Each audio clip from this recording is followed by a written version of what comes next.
Hi everyone, it's Chris O'Neill from Sew the Distance. Today is November 1st, 2020, so it's the start of a new month, and I just wanted to take you through what I do at the beginning of each month for maintenance on my machine and in my equipment for sewing. Now I sew quite a bit, so I do this every month. If you don't sew as much, you might not have to do a lot of these things, but for me, because I do sew every day and I put many hours on my sewing machine each month, these are things I try to do every month no matter what.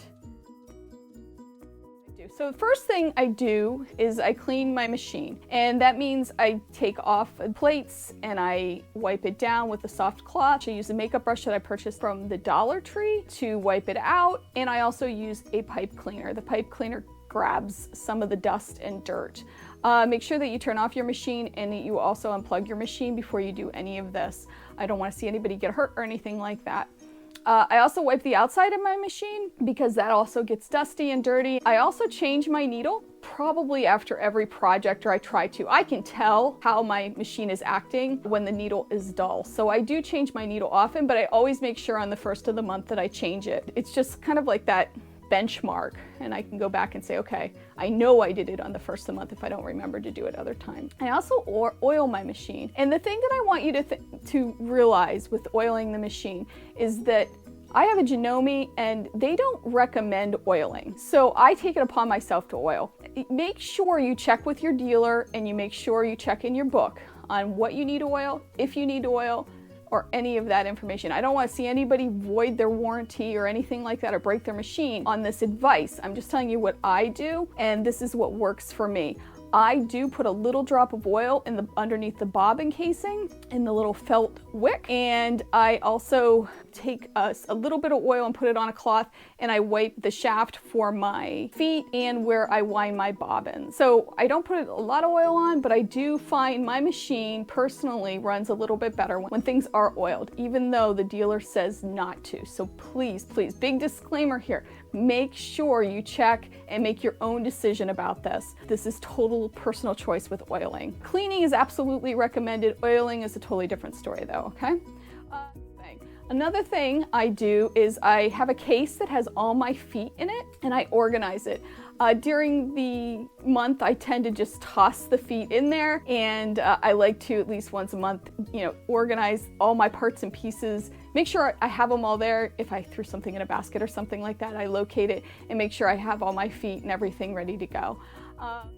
So I also change all my rotary cutter blades. I have quite a few rotary cutters, as you can see. And the yellow one, the big yellow one, I take one of the old blades from one of my good cutters and I put it into that yellow one. So that's how I do it, because I know that yellow cutter, which is probably, 25 years old, is going to be the one that I would pull out for anything that's non-fabric. That's one thing I absolutely do at the beginning of the month. I don't do that any other time. I just do that at the beginning of the month.